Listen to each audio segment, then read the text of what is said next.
पिछले लेक्चर में हमने force on current carrying wire पढ़ा, magnetic force on current carrying wire, और उसके पहले एक एलिमेंट पे फोर्स निकाला। फिर यूनिफॉर्म फील्ड में अगर कोई स्टेडी करंट कैरिंग वायर रखी हो तो उस पे फोर्स निकाला, और शायद वो छोटे छोटे क्वेश्चंस के थ्रू हम चल रहे थे। अगर बी यूनिफॉर्म हो तो चाहे कैसी टेढ़ी मेढ़ी वायर हो, आप उसको रिप्लेस कर दीजिए उसकी वेक्टर लेंथ से। वेक्टर लेंथ बनानी आ गई है ना, कैसे बनानी होती है, ठीक है। अब सुनो, कल एक रिजल्ट पे हम जा चुके थे, यहां तक पहुंच चुके थे कि अगर एक क्लोज्ड करंट कैरिंग लूप है और उसको यूनिफॉर्म फील्ड में रखा है तो बताओ उस पर नेट फोर्स कितना लगेगा?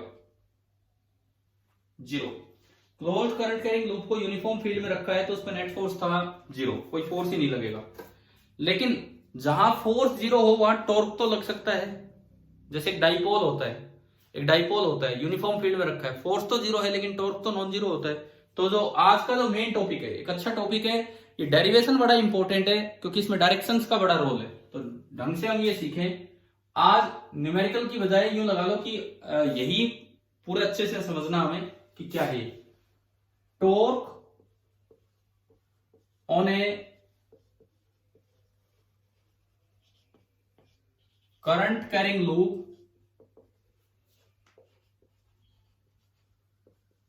Placed in uniform B. एक एक्सटर्नल मैग्नेटिक फील्ड रखा हुआ है। अच्छा, ये चीज मैंने आपको बहुत पहले क्लियर कर दी थी इस चैप्टर के स्टार्टिंग में कि हम इस चैप्टर में पहले इफेक्ट ऑफ फील्ड पढ़ रहे हैं और उसके बाद जनरेशन ऑफ फील्ड पढ़ेंगे। पहले हम इफेक्ट ऑफ फील्ड पढ़ रहे हैं तो उसको आगे बढ़ा रहे हैं। तो हम फोर्स देख चुके हैं कि करंट कैरिंग अगर क्लोज लूप है तो उस पर फोर्स 0 लगेगा। अब हम टॉर्क की तरफ चलते हैं कि भाई टॉर्क कैसे निकालें। फोर्स तो ठीक है 0 है, लेकिन टॉर्क कैसे निकालें वो हम देखेंगे। सपोज मैं कोई एक लूप मान रहा हूं, मैं ऐसे मान रहा हूं, देखो मैं बोर्ड पे दिखा रहा हूं, ये तिरछा, बिल्कुल परपेंडिकुलर नहीं, थोड़ा तिरछा मान रहा हूं कि लूप, करंट कैरिंग लूप इस तरह है। कुछ हिस्सा बोर्ड के पीछे की तरफ है, कुछ हिस्सा बोर्ड से आगे की तरफ है, ये पार्ट बाहर निकला, ये पार्ट अंदर गया, एंड ये पार्ट पीछे। ये इस तरह का एक क्लोज करंट कैरिंग लूप है। अब यार ये क्लोज लूप में करंट कैसे जाता है? इसमें नीचे कहीं बैटरी कनेक्ट कर रखी होगी इस तरह से। ये हमने इसका एक आई करंट इसमें माना। मान लीजिए नंबर ऑफ टर्न्स, इस लूप में जो नंबर ऑफ टर्न्स है वो हमने मान ली कि n है। इस लूप में जो नंबर ऑफ टर्न्स है वो हमने माने n है। Current in the loop I है, और सपोज लेंथ एंड ब्रेड्थ में बोलता हूं कि ये साइड है L लेंथ और ये साइड है B breadth. Length and breadth of the loop भी हमने देख लिया। तो अगर एरिया ऑफ लूप की बात की जाए, एरिया ऑफ लूप ए अगर मैं उसे डिनोट करूं ए से, तो that will be L into B. ये आपका आ गया एरिया ऑफ द लूप। अब अगर मैंने एक यूनिफॉर्म फील्ड में इसे रख दिया, मान लो फील्ड बोर्ड के प्लेन में है। सपोज कीजिए मैं कहता हूं कि एक this is B and uniform field में इस करंट कैरिंग लूप को रखा है, तो पहले बताओ इस पे नेट फोर्स कितना होगा? Net force 0। वो तो हमने जो कल रिजल्ट पढ़ा उसी से देखा कि क्लोज लूप है, बी यूनिफॉर्म है, तो वेक्टर लेंथ 0, तो नेट फोर्स 0। लेकिन अब ये देखते हैं कि क्या ये घूम पाएगा कि नहीं, ये हमें पता करना है। सपोज कीजिए मैं इस लूप का नाम दे रहा हूं P Q R S. P Q R S, ये मैंने लूप का नाम दिया। अब आप ये बताओ पी क्यू आर एस का एरिया वेक्टर बी के अलोंग है या किसी एंगल पे है? क्या बताया था मैंने शुरू में? एंगल पे है। देखो बी वेक्टर तो बिल्कुल बोर्ड के प्लेन में है, बी वेक्टर तो बिल्कुल बोर्ड के प्लेन में है, लेकिन ये पी क्यू आर एस, अगर P Q R S loop बिल्कुल ऐसे होता बोर्ड के परपेंडिकुलर, तो उसका एरिया वेक्टर बी के पैरेलल हो जाता, अभी वो किसी एंगल पे है तो ये एरिया वेक्टर बाहर बनेगा। तो जो इसका एरिया वेक्टर है, एरिया वेक्टर वो बाहर की तरफ आएगा इस तरह से, ये एरिया वेक्टर है। और बी और एरिया के बीच में एक हॉरिजॉन्टल एंगल होगा, ना कि वर्टिकल एंगल। ये एरिया नीचे नहीं है, साइड में है। ये एरिया नीचे ना होके ये साइड में है, तो ये यहां पे एक एरिया वेक्टर बना और ये उसका एंगल हो गया। मैंने माना कि बी और ए के बीच का एंगल सपोज कीजिए थीटा है। बी और ए के बीच का एंगल है थीटा। हमने कभी magnetic moment of the loop निकालना सीखा है? किसी करंट कैरिंग लूप का मैग्नेटिक मोमेंट। इस करंट कैरिंग लूप का मैग्नेटिक मोमेंट होगा मीना। मीना वाला फॉर्मूला कोई आया था इस टाइप का या नहीं? आपकी क्लास में आया है कि नहीं आया? कोई नहीं आया तो सुनो, ये 10th में करवाया होगा, फिर मैं आपको बताता हूं। एक करंट कैरिंग लूप का जो मैग्नेटिक डाइपोल मोमेंट होता है, एक करंट कैरिंग लूप का एक टर्म डिफाइन होती है मैग्नेटिक डाइपोल मोमेंट। जैसे वहां इलेक्ट्रिक डाइपोल मोमेंट होती थी। इलेक्ट्रिक डाइपोल मोमेंट होती थी charge into distance between them. Magnetic dipole moment होता है करंट इनटू एरिया, कि इसमें करंट कितना फ्लो कर रहा है आई, और इसका एरिया है ए, तो इसका मैग्नेटिक मोमेंट होगा आई इंटू ए। और अगर n नंबर ऑफ टर्म्स हैं, मैग्नेटिक मोमेंट एक वेक्टर क्वांटिटी है, तो सारे आई ए एरिया की डायरेक्शन में होंगे तो सब जुड़ जाएंगे, तो एन आई ए। तो m बराबर एन आई ए या m बराबर आई एन ए, इसे हम बोल देते हैं मीना। मीना कुछ नहीं है, मतलब m बराबर आई एन ए, ये फॉर्मूला है। m इसके मैग्नेटिक मोमेंट को बोल देते हैं। तो अगर मैं इसी डायग्राम में एक मैग्नेटिक मोमेंट इसका दिखाना चाहूं, तो जो इसका मैग्नेटिक मोमेंट बनेगा वो एरिया वेक्टर के पैरेलल बनेगा। इधर ये मैंने बोल दिया मैग्नेटिक मोमेंट। आप उसे पीएम से भी डिनोट कर सकते हो। भाई पी किसका सिंबल होता था बताइए इलेक्ट्रोस्टैटिक्स में? Small P. इलेक्ट्रोस्टैटिक्स में स्मॉल पी किसका? डाइपोल, वो था इलेक्ट्रिक डाइपोल मोमेंट। तो पीएम ये हमारा हो जाएगा मैग्नेटिक डाइपोल मोमेंट। पीएम जो है this is magnetic dipole moment. इसे खाली एम भी बोल दिया जाता है, कैपिटल एम भी बोल दिया जाता है। कोई भी ये सिंबल तो कोई फिक्स नहीं है, इस तरह से यूज कर दिए जाते हैं। इवन म्यू भी इसका एक सिंबल दिया जाता है। म्यू ये भी एक मैग्नेटिक मोमेंट का ही सिंबल है। कहीं कुछ यूज कर लेते, कहीं कुछ। ये है मैग्नेटिक मोमेंट जो होता है किसी भी लूप का, that is equal to current into area. तो पीएम होगा number of turns into current into area vector of, area vector loop के परपेंडिकुलर होता है। तो ये आपने पीएम लिख दिया इसका।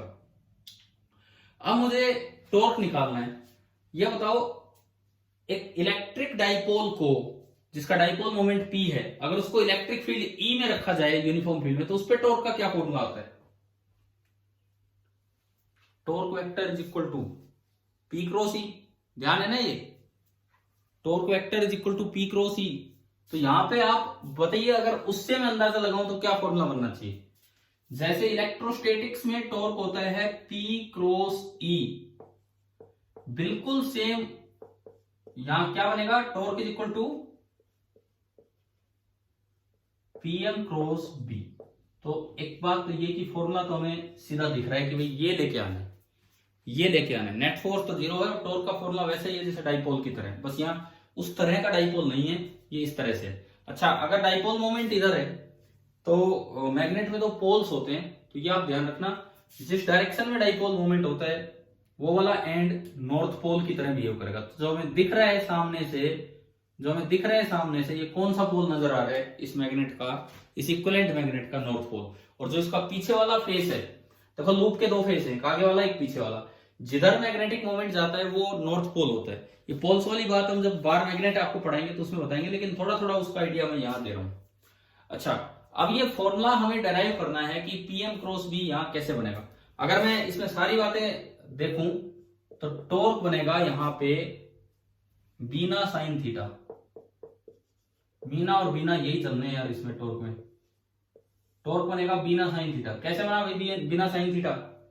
पीएम का मैग्नीट्यूड कितना है? पीएम का मैग्नीट्यूड एनआईए, बी का मैग्नीट्यूड बी, ये एनआईए हो गया बी, और क्रॉस प्रोडक्ट में आता है उन दोनों के बीच के एंगल का थीटा। तो टॉ इज इक्वल टू बीना साइन थीटा, या पी क्रॉस बी से आपको निकाल सकते हैं। पहले तो आप ये बताओ क्या फॉर्मूले समझ में आ रहे हैं क्या, किस तरह से फॉर्मूले हैं? इस टॉर्क की डायरेक्शन बताओ। फिलहाल जो बोर्ड पे डायग्राम है, इस टॉर्क की डायरेक्शन, पीएम क्रॉस बी की डायरेक्शन किधर है? Right hand thumb rule, green cross red, बोलिए। ग्रीन क्रॉस रेड, ये करना है। देखो ऊपर ना बाहर ना अंदर, ऊपर होगी। देखिए पीएम थोड़ा बोर्ड से बाहर है, बी बोर्ड के प्लेन में है, दोनों की टेल से टेल मिली हुई है। मैं राइट हैंड लेके आया, पीएम पे हाथ रखा और बी की तरफ घुमाया, तो अंगूठा किधर जा रहा है? क्या समझ में आ रहा है क्या इसमें वीडियो में किस तरह से? क्यों? ये तो यार +1 में जब वेक्टर जब चैप्टर आता है ना, क्रॉस प्रोडक्ट टॉपिक आता है, क्रॉस प्रोडक्ट मैंने पढ़ाया था आपको। क्रॉस प्रोडक्ट वाले टॉपिक में बड़ा क्लियर होता है कि राइट हैंड थंब रूल लगाना हमें सीखना चाहिए। ये तो फिजिक्स में अगर ये नहीं आता तो कई जगह दिक्कत आएगी। एक बार दोबारा सुनो, बी वेक्टर आगे है, पीएम वेक्टर इधर की तरफ है। आप अपने हाथ में चाहे 2 पेन पकड़ लो मेरी तरह, ताकि समझ में आए क्या है। दोनों की टेल से टेल मिला दी। एक पेन मैंने सीधा किया रेड वाला, पीएम बी वेक्टर आगे, पीएम थोड़ा बाहर की तरफ निकाल दिया यूं, पीएम इधर। अब दोनों की टेल से टेल मिला दी। मुझे करना है PM cross B, PM cross B. आप राइट हैंड को इस तरह तैयार कीजिए कि अंगूठा इसके परपेंडिकुलर है। राइट हैंड को इस तरह तैयार कीजिए कि अंगूठा उसके परपेंडिकुलर है। ये इतनी इंपॉर्टेंट चीज है +1 में। मैं तो इस पे बहुत जोर देता हूं जब ये टॉपिक सिखाया जाता है, लाइन से कहीं नॉर्थ साउथ ईस्ट वेस्ट बना के इस तरह से। देखिए पहला हाथ आपको रखना है पहले वेक्टर पे। पहला वेक्टर इसमें पीएम है, तो पीएम पे हाथ रखने के 3-4 तरीके। यूं रखा तो उंगलियां नीचे जा रही है, जबकि मुझे दूसरे तक लेके जानी है। यूं रखा तो उंगलियां दूसरे से दूर जा रही है। यूं रखा तो उंगलियां ऊपर जा रही है। आप यूं रखो कि अगर आप उंगलियां घुमाते हो तो दूसरे वेक्टर की तरफ जाए। अब अंगूठा आपको क्रॉस प्रोडक्ट की डायरेक्शन देगा। बताइए क्या इसमें समझ में आया कि नहीं आया? कैसे देखा है? ठीक है, पीएम क्रॉस बी ऊपर की तरफ होगा। अब और भी किसी बच्चे को डाउट हो तो वही पूछ लो कि कैसे मैंने क्रॉस प्रोडक्ट की डायरेक्शन निकाली। अगर इसमें by chance B cross PM होता फॉर्मूला, तो टॉर्क किधर होता? बी क्रॉस पीएम में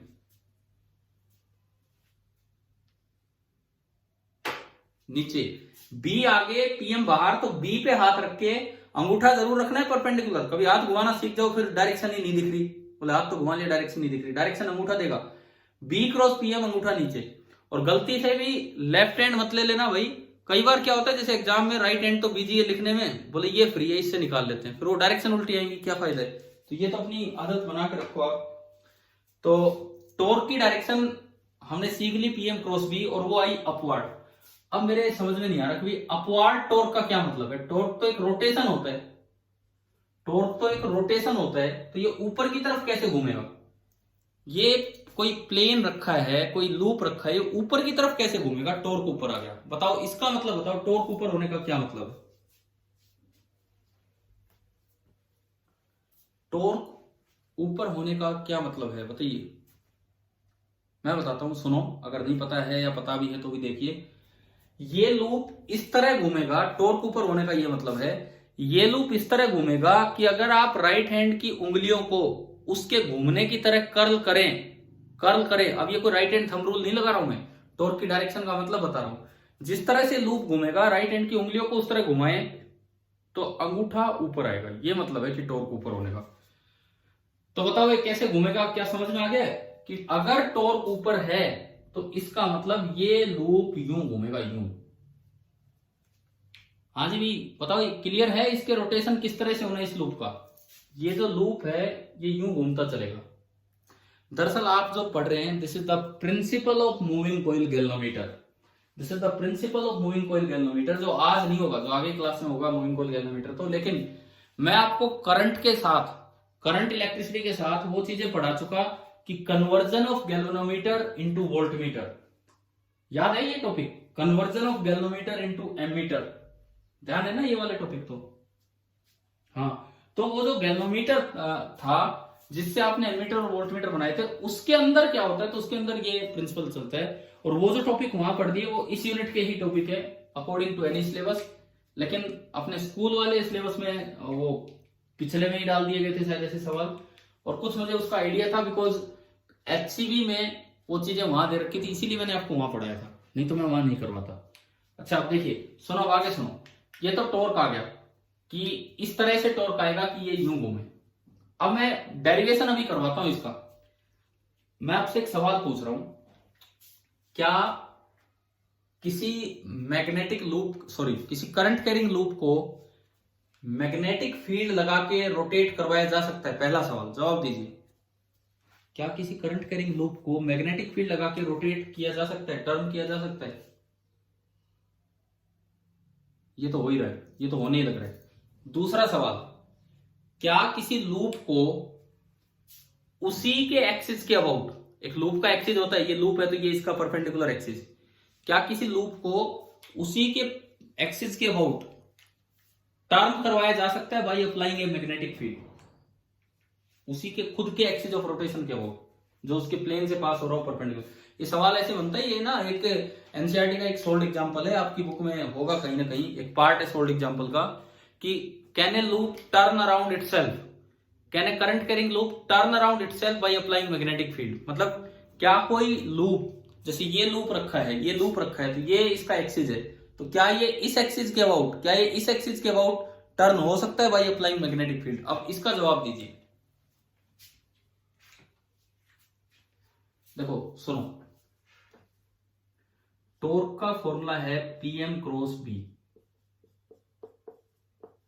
इसका ये मतलब हुआ कि torque is always perpendicular to PM। भाई क्रॉस प्रोडक्ट A के भी परपेंडिकुलर होता है और B के भी, क्लियर है ये बात? क्रॉस प्रोडक्ट इसके भी परपेंडिकुलर होगा, इसके भी, तो torque is always perpendicular to PM। But if we want to turn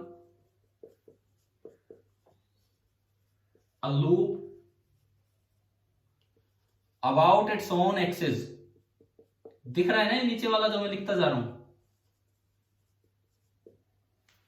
if you want to turn a loop about its own axis then torque should be parallel to PM। कैसे? भाई एक loop रखा है, एक current carrying loop रखा है, तो जिस तरह उसमें करंट जा रहा है उस तरह देखोगे तो PM ऊपर है, PM ऊपर है, और इसका खुद का एक्सिस भी यही है, और आप इसके अबाउट घुमाना चाहते हो, तो अगर आप यूं घुमाओगे तो आप चाह रहे हो कि टॉर्क भी ऊपर आए, तो इसका मतलब आप PM और टॉर्क को पैरेलल चाहते हो। ये फॉर्मूला कहता है कि कभी भी PM और टॉर्क पैरेलल नहीं होंगे, हमेशा परपेंडिकुलर होंगे। So this type of rotation is not possible. एक लूप को आप इस तरह से रोटेट नहीं कर सकते हैं। एक बार ये बताओ, ये पॉइंट मैंने क्या बताया है, क्या ये पॉइंट क्लियर हुआ कि नहीं सभी को? हाँ जी बोलिए, या मैं दोबारा समझाऊं ये क्या है पॉइंट? देखिए बोलो, कुछ जवाब दो, क्या ये क्लियर है या दोबारा समझाऊं ये पॉइंट? आ गया समझ में कि एक लूप अगर यूं रखा है, रखे रखे अपने एक्सिस के अबाउट वो टर्न नहीं करवा सकते हो आप बाय अप्लाइंग मैग्नेटिक फील्ड, क्योंकि मैग्नेटिक फील्ड अगर आप उसी के एक्सिस के अबाउट टर्न करवाना चाहते हो तो टॉर्क और PM पैरेलल होने चाहिए, जबकि ये फॉर्मूला इस तरह का है कि ये परपेंडिकुलर होगा। चलिए अब आज की क्लास का जो मेन काम है कि हम इस फॉर्मूले का प्रूफ देखें कि किस तरह से फॉर्मूला बना है, इस करंट कैरिंग लूप PQRS पे कैसे टॉर्क आएगा। ये सारी बातें अब मैं हटा के इस फॉर्मूले की तरफ चल रहा हूं।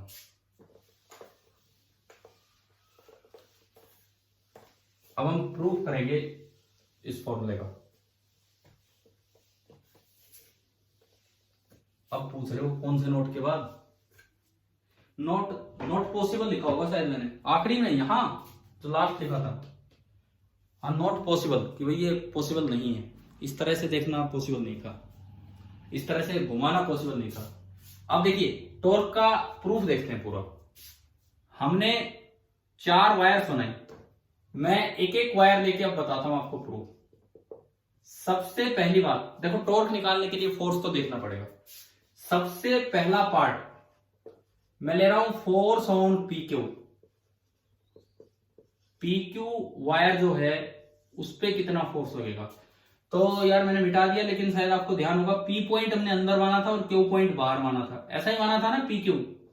P यहां से शुरू किया था ऊपर वाले वायर से, एरो Q की तरफ क्यों लगाया? क्योंकि जो वेक्टर लेंथ बनानी है, क्योंकि यूनिफॉर्म फील्ड है तो फोर्स निकालने के लिए वेक्टर लेंथ बनानी होगी, तो P से Q करंट आ रहा था, तो ये बन गया vector length L, vector length L। लेकिन ये हमने ब्रेड्थ की तरह दिखाया तो इसका मैग्नीट्यूड कितना है?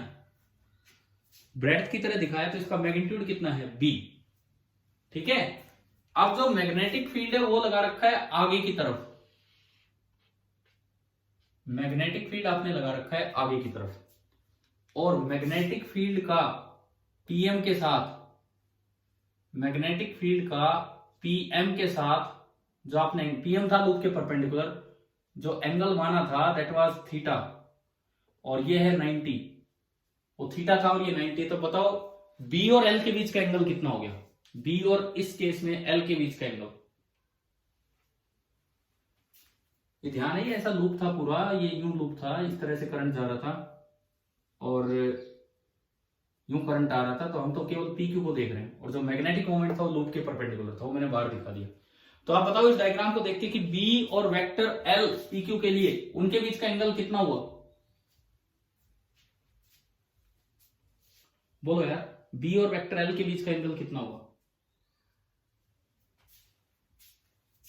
कितना हुआ ये पूरा एंगल बी और वेक्टर एल के बीच का एंगल 90 प्लस थीटा। अब अगर मैं फोर्स का फॉर्मूला निकालूं F1 force on P Q, I तो सब में सेम है, L क्रॉस बी, मैं उसे L1 बोल देता हूं पहली बार। तो अगर मैं इसका मैग्नीट्यूड देखूं तो F ऑन पी क्यू का मैग्नीट्यूड आया I into L1 into B into sine of 90 plus theta. तो फोर्स ऑन पी क्यू का मैग्नीट्यूड आ रहा है I इंटू L1 का मैग्नीट्यूड है इसकी ब्रेड्थ B, और साइन 90 प्लस थीटा क्या होता है बोलिए, कोस थीटा, सेकंड क्वाड्रेंट में पॉजिटिव होगा। तो मेरे पास force on wire P Q आ गया I B B cos theta, I B B cos theta. Direction बताओ राइट हैंड थंब रूल से, एल क्रॉस बी की डायरेक्शन, इसका कोई रोल नहीं है डायरेक्शन में, L1 क्रॉस बी, L1 बाहर है और B आगे है। मैं एक बार दो पेन उस तरह से लगा के दिखाता हूं, L1 तो बाहर है और B आगे है, L1 बाहर की तरफ है और B आगे की तरफ है। तो मैंने राइट हैंड को इस तरह यूज करना है, ये जो ज्वाइंट है ये ज्वाइंट दोनों के ज्वाइंट पे रखना है, वेक्टर्स के ज्वाइंट पे। L1 पे हाथ रखा और पूरा B की तरफ घुमा लाए, अंगूठा किधर आ रहा है, क्या समझ में आया कि नहीं आया, ये डायरेक्शन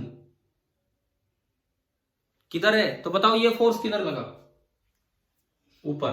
तो मुझे पी क्यू वायर पे फोर्स पता लग गया, ऊपर लग रहा है, और F1 लग रहा है, F P Q I V V cos theta. पहला फोर्स आ गया समझ में, डायरेक्शन एंड मैग्नीट्यूड दोनों, ठीक है।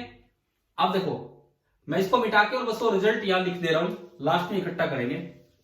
तो जो पहला फोर्स आया फोर्स ऑन पी क्यू, उसे मैंने F1 बोला, और वो आया आई बी बी कोस थीटा ऊपर की तरफ, ये मेरा पहला फोर्स आ गया। अब मैं दूसरा निकालूंगा, फोर्स ऑन पी क्यू के बाद अगली वायर थी क्यू आर,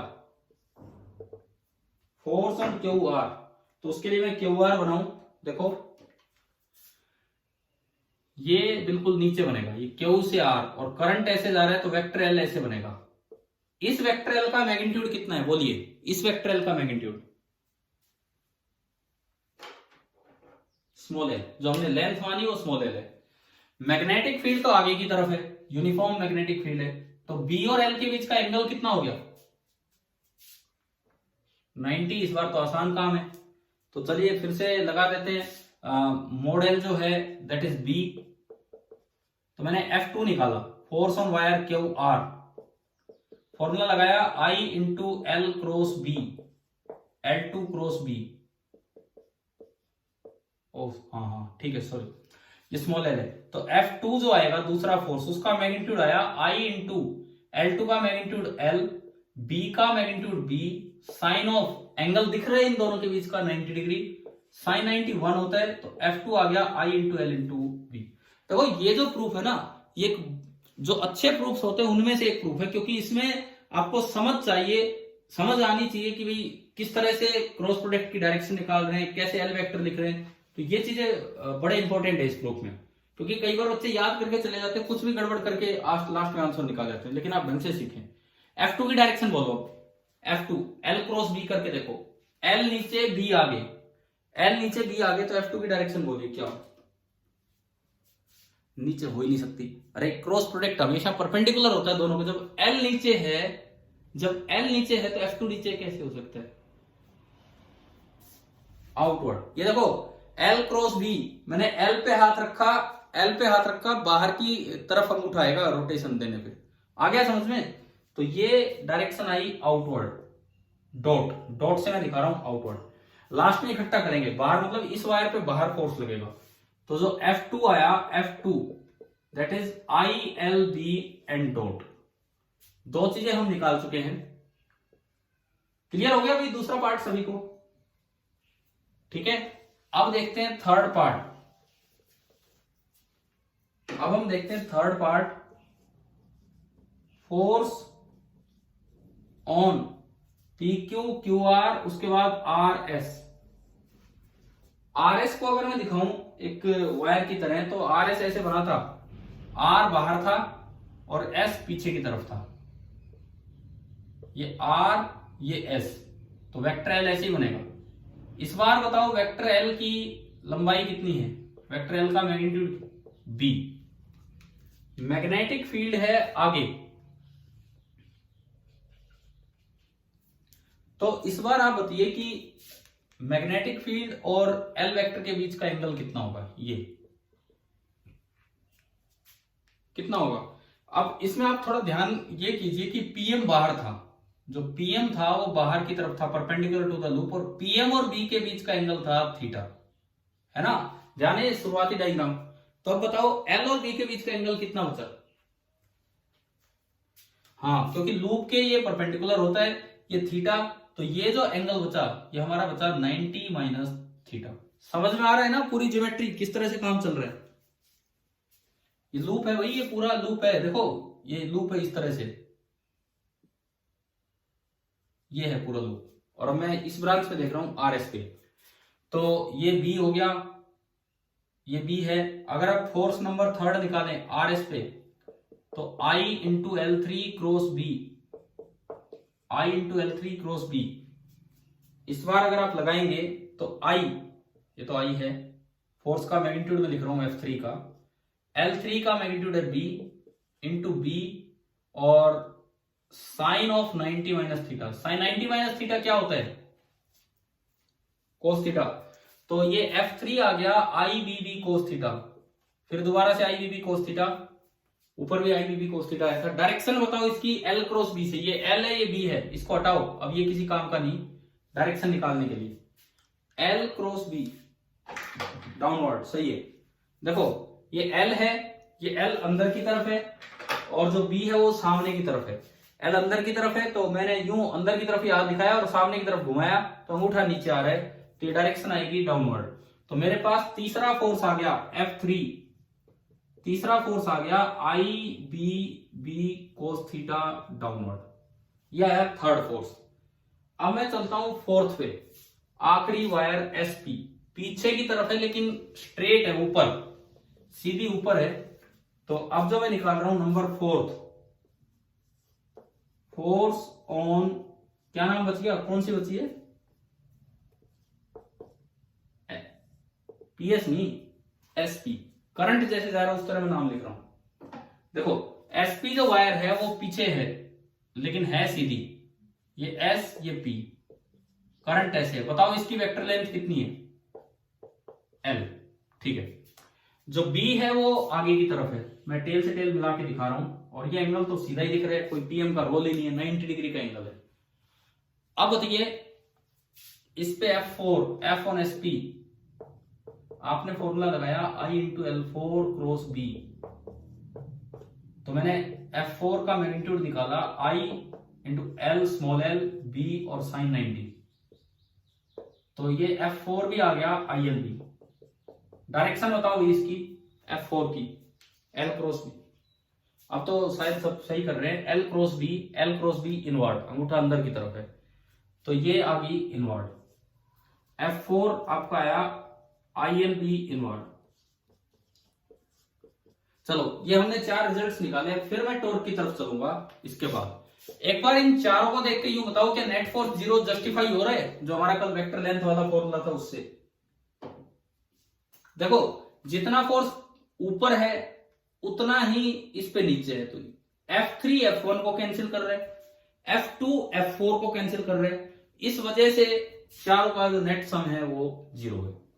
अगर मैं यहां देखूं तो F1 vector plus F3 vector this is 0 and F2 vector plus F4 vector this is again 0। ये कैंसिल आउट हो रहे हैं, एक दूसरे का वेक्टर सम करेंगे कैंसिल आउट। तो इस वजह से जो नेट फोर्स है, नेट फोर्स वो आ गया 0। अब बात करते हैं कि टॉर्क, क्योंकि जहां फोर्स 0 हो, फोर्स कपल, ध्यान आ रहा है फोर्स कपल एक पढ़ा था हमने, दो force equal magnitude opposite direction तो रोटेट कर सकते हैं। तो अब मैं पूरे डायग्राम को इकट्ठा बनाऊं ताकि मैं ये देख सकूं कि भाई टॉर्क है कि नहीं है। वो देखिए, टॉर्क को समझने के लिए हम पूरे डायग्राम को इकट्ठा बना रहे हैं। ये इस तरह से वायर्स हैं,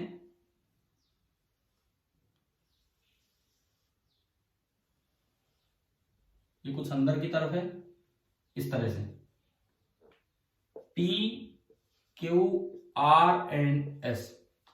चारों फोर्सेस को आप समेट के उनके सेंटर पे लगा सकते हैं, पॉइंट ऑफ एप्लीकेशन बिल्कुल सेंटर पे मान सकते हैं। तो PQ पहला फोर्स इस पे था F1, यानी कि एक फोर्स ऊपर लगा, एक फोर्स यहां मिड पॉइंट पे मैं दिखाऊं ऊपर, और दिस इज F1। ऐसी एक फोर्स बिल्कुल मिड पॉइंट पे नीचे F3। पहले मैं F1 F3 की बात करता हूं। F1 और F3 एक लूप है, एक पकड़ के इधर खींच रहा है, एक पकड़ के इधर खींच रहा है। क्या ये टर्न हो सकता है या बस खींचेगा? बताओ, क्या ये F1 और F3 टर्न करवाने की कोशिश कर रहे हैं? बिल्कुल नहीं कर रहे। F1 ऊपर खींच रहा है, F3 नीचे, तो टर्न तो हो ही नहीं पा रहा। अच्छा, अगर दूसरे तरीके से देखें, F1 F3, F1 and F3 these are forming a force couple. एक फोर्स कपल का टॉर्क होता है, एक फोर्स कपल का टॉर्क होता है magnitude of either force. F1 F3 का मैग्नीट्यूड है IBV cos थीटा। तो magnitude of either force into perpendicular distance between their line of action. याद आया ये formula? Into perpendicular distance between their line of action. इसकी line of action ये है, इसकी लाइन ऑफ एक्शन ये है, तो दोनों की लाइन ऑफ एक्शन एक दूसरे को कट कर रही है, ये एक दूसरे के साथ जा रही है। तो इसका मतलब जो R परपेंडिकुलर है दोनों लाइन ऑफ एक्शन के बीच का 0 है। तो इस वजह से इस फोर्स कपल का जो कपल है वो 0 है, मतलब इसका टॉर्क, इसका मोमेंट 0 है। यह बताओ, F1 F3 का तो काम खत्म। आया समझ में? ठीक है, इनको हटा के अब मैं आता हूं बाकी दो पे। एक फोर्स कपल ने तो ना चलाया ना घुमाया। फोर्स कपल चला तो कभी नहीं सकता, घुमा सकता है, तो एक तो खत्म हो गया। F1 गया और F3 गया। मैं इसको हटा रहा हूं यहां से, F1 गया और F3 गया। अब हम आएंगे F2 और F4 पे। उसके लिए मैंने लूप फिर से बनाया।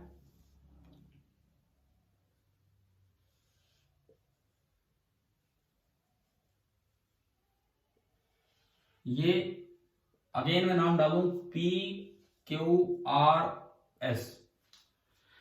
QR पे फोर्स लग रहा है F2 बाहर की तरफ। तो मैं अगर बाहर दिखाना चाहूं तो कुछ ऐसे दिखाऊं भाई, ये फोर्स है F2 जो है ILB बाहर की तरफ। ठीक है, ये मैंने बाहर की तरफ दिखाया है F2, डॉट को थोड़ा सा अलग से दिखा दिया। और ये जो लाइन अगर मैं पीछे बढ़ाऊं तो ये अंदर की तरफ है, ये पीछे की तरफ जा रही है, बोर्ड के पीछे। सिमिलरली जो एक फोर्स है F4 वो SP पे अंदर की तरफ है, बिल्कुल इसके पैरेलल होगा। बाहर और अंदर ये तो पैरेलल है ही, तो इसके मिड पॉइंट पे एक और फोर्स मैंने दिखाया अंदर की तरफ, और इसकी लाइन को बाहर बढ़ा दिया यूं यूं इस तरीके से। ये आपका फोर्स है F4 जो होगा I into L into B। अब देखना, आप ध्यान से सीखना, अगर मैं दोनों के मिड पॉइंट को ज्वाइन करूं, अगर मैं दोनों के मिड पॉइंट को ज्वाइन करूं तो एक लाइन बन गई बोर्ड के प्लेन में, PQ के पैरेलल एक लाइन बन गई। अगर मैं दोनों के मिड पॉइंट को ज्वाइन करूं तो PQ के पैरेलल एक लाइन बनी। जो PM होता है, PM वो इस लाइन के परपेंडिकुलर है, क्योंकि PM तो बोर्ड के ही परपेंडिकुलर है। तो इस लाइन के और PM के बीच का एंगल जो है वो कितना है? 90 डिग्री। ध्यान से सीखे अब जो मैं यहां सिखा रहा हूं इस डायग्राम में। कोई ना समझ में आ रहा हो स्टेप बोलना। ये बताओ भाई, ये स्टेप यहां तक समझ में आ गया है कि नहीं? डायग्राम ही समझना है, वही इंपॉर्टेंट है अब। ठीक है, अच्छा, एक जो बी आपने बनाया था वो आगे की तरफ बनाया था, जो बी आप बना रहे थे वो आगे की तरफ बना रहे थे, और बी और पीएम के बीच का जो एंगल है, बी और पीएम के बीच का जो एंगल है दैट वाज थीटा। अब देखिए मुझे इनका टॉर्क चाहिए, मुझे चाहिए torque of F2 and F4। तो उसके टॉर्क का फॉर्मूला होगा मैग्नीट्यूड ऑफ आइदर फोर्स, दोनों में से किसी भी एक फोर्स का magnitude ILB into R perpendicular. R perpendicular का मतलब है कि दोनों की लाइन ऑफ एक्शन के बीच की परपेंडिकुलर डिस्टेंस। तो अगर मैं दोनों की लाइन ऑफ एक्शन के बीच का परपेंडिकुलर डिस्टेंस निकालूं तो दिस इज आर परपेंडिकुलर, ये उसकी लाइन ऑफ एक्शन है, ये इसकी लाइन ऑफ एक्शन है, दोनों की लाइंस ऑफ एक्शन के बीच का परपेंडिकुलर डिस्टेंस में निकाल रहा हूं, so this is R perpendicular. एक बार वैसे समझो आप क्या है आर परपेंडिकुलर।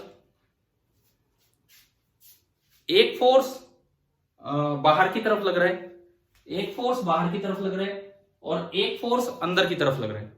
बाहर वाला फोर्स थोड़ा आगे है, अंदर वाला फोर्स थोड़ा पीछे है।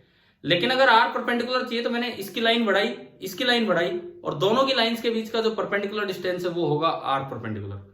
जैसे ये मेरा हाथ है, एक लाइन आगे की तरफ फोर्स यहां लगा बाहर, इस लाइन पे पीछे फोर्स लगा अंदर, तो उसकी लाइन को बढ़ाओगे वो भी एक सीधी लाइन बनेगी, इसकी लाइन को बढ़ाओगे ये भी एक सीधी लाइन, तो दो पैरेलल लाइंस बन गई, दो पैरेलल लाइंस जो बोर्ड के परपेंडिकुलर हैं, और उनके बीच की परपेंडिकुलर डिस्टेंस मतलब बोर्ड के पैरेलल। तो मुझे ये निकालना है, मुझे ये निकालना है कि ये परपेंडिकुलर डिस्टेंस कितनी होगी, ये परपेंडिकुलर डिस्टेंस कितनी होगी, ये मुझे देखना है, ये वाली लेंथ। अच्छा, इसकी थिकनेस, सॉरी इसकी ब्रेड्थ कितनी मानी थी हमने, स्मॉल बी, इसकी ब्रेड्थ हमने मानी थी स्मॉल बी। अगर मुझे ये एंगल पता लग जाए तो ये आर परपेंडिकुलर आ गया, क्योंकि बी का कंपोनेंट है आर परपेंडिकुलर, इस राइट एंगल ट्रायंगल में बी का कंपोनेंट है आर परपेंडिकुलर। भाई ये एंगल ढूंढ के लाओ, ये एंगल देखो आ गया, ये एंगल कितना है, ये रहा ना, ये कितना है, ये थीटा, तो ये कितना बचा 90 माइनस थीटा। ये और ये कोरस्पॉन्डिंग एंगल है, देखो एक ये ब्लू लाइन और एक ये रेड लाइन दोनों पैरेलल है, दोनों बोर्ड के प्लेन में है, ब्लू लाइन रेड लाइन दोनों पैरेलल है, तो ये 90 माइनस थीटा, तो ये भी कितना हो गया 90 माइनस थीटा। इस ट्रायंगल में बी का कंपोनेंट है आर परपेंडिकुलर, बी का कंपोनेंट है आर परपेंडिकुलर, तो बताओ बी कोस 90 माइनस थीटा या बी साइन 90 माइनस थीटा, क्या होगा आर परपेंडिकुलर कोस। तो आर परपेंडिकुलर को मैं लिख सकता हूं B cos of 90 minus theta. देखो एक बड़ा इंपॉर्टेंट डायग्राम है यार, ये समझ में आना चाहिए आपको किस तरह से है। अगर आप वैसे क्लास में प्रेजेंट होते तो मैं एक बच्चे को आगे बुलाकर एक पेपर फाड़ के उस पर दिखाते कि क्या है, लेकिन अब भी शायद क्लियर हो रहा होगा कि ये किस तरह से। तो आर परपेंडिकुलर आ गया ये, और कोस 90 माइनस थीटा क्या होता है साइन थीटा, तो ये बी साइन थीटा आया, आपने यहां पुट किया तो टॉर्क आ गया I into L into capital B into B sine theta. मैंने एल और बी को इकट्ठा कर दिया तो यह आया आई इंटू एल बी को इकट्ठा किया into B sine theta. L B इसका एरिया है तो I into area into B sine theta, और I into area magnetic moment होता है, तो टॉर्क का फॉर्मूला आ गया PM into B into sine theta. पहले तो ये बताओ टॉर्क का मैग्नीट्यूड समझ में आया कि नहीं आया। अगर एन टर्म्स होते तो वो एन टाइम्स हो जाता, बात एक ये, लेकिन formula PM into B into sine theta ही रहता, क्योंकि पीएम की वैल्यू फिर एनआईए हो जाती। चलो ये तो टॉर्क का हुआ मैग्नीट्यूड। अब डायरेक्शन देखते हैं। आप यूं देखो, ये लूप है, ये हिस्सा बाहर की तरफ फोर्स झेल रहा है वो अंदर, तो क्यू आर बाहर आना चाहेगा और पीएस अंदर जाना चाहेगा। तो लूप कैसे टर्न कर रहा है, देखो लूप कैसे टर्न कर रहा है, ऐसे टर्न कर रहा है, क्यू आर बाहर निकल रहा है और पीएस अंदर जा रहा है। दिख रहा है क्या मैं किस तरह हाथ को टर्न करवा रहा हूं, ठीक है। तो अगर यूं टर्न करे तो टॉर्क बताओ ऊपर है कि नीचे, आज ही बताया था टॉर्क की डायरेक्शन देखना ऊपर। इसका मतलब टॉर्क इसके टर्न की सेंस के अबाउट टॉर्क ऊपर है, टॉर्क ऊपर है और ये इस एक्सिस के अबाउट टर्न कर रहा है। अच्छा टॉर्क ऊपर है तो पीएम, देखो ये फॉर्मूला ऐसा आया कि या तो ये पीएम क्रॉस बी होगा या ये बी क्रॉस पीएम होगा। एक बार दोनों करके देख लेते हैं, बोर्ड पे दोनों बने हुए। बी क्रॉस पीएम किधर जा रहा है नीचे, और पीएम क्रॉस बी किधर आ रहा है ऊपर, और टॉर्क भी ऊपर है, तो इसका मतलब जो टॉर्क का सही फॉर्मूला बना, टॉर्क का जो सही फॉर्मूला बना, it is PM cross B. तो अब बताओ क्या ये टॉपिक पूरा क्लियर हुआ कि नहीं? देखो बहुत अच्छा टॉपिक था, बहुत अच्छा टॉपिक था, क्योंकि एक एक जगह आपको डायरेक्शन देखनी थी, हर जगह लास्ट, इवन लास्ट वाला डायग्राम भी कितना अच्छा है, उसमें बड़े ढंग से आपने ये आर परपेंडिकुलर निकाला और ये टॉर्क निकाला। अब फॉर्मूला जहां तक बात है वो तो वही है, फॉर्मूला तो बड़ा आसान है, जो आप इलेक्ट्रोस्टैटिक्स में पढ़ के आए पी क्रॉस ई, वो यहाँ पे लग गया पी क्रॉस बी। एक नई चीज हमने सीखी कि मैग्नेटिक मोमेंट जैसी एक चीज यहाँ भी डिफाइन होती है, मैग्नेटिक मोमेंट जैसी एक चीज यहाँ भी डिफाइन होती है, जिसमें वहां तो होता था क्यू इंटू टू ए, यहां होगा करंट इंटू एरिया। तो बताइए मैग्नेटिक मोमेंट की एसआई यूनिट क्या होती है? अगर मैं यहां से देखूं तो करंट इंटू एरिया, तो मैग्नेटिक डाइपोल मोमेंट या मैग्नेटिक मोमेंट की एसआई यूनिट क्या बनी? 1 ampere metre square, 1 ampere metre square.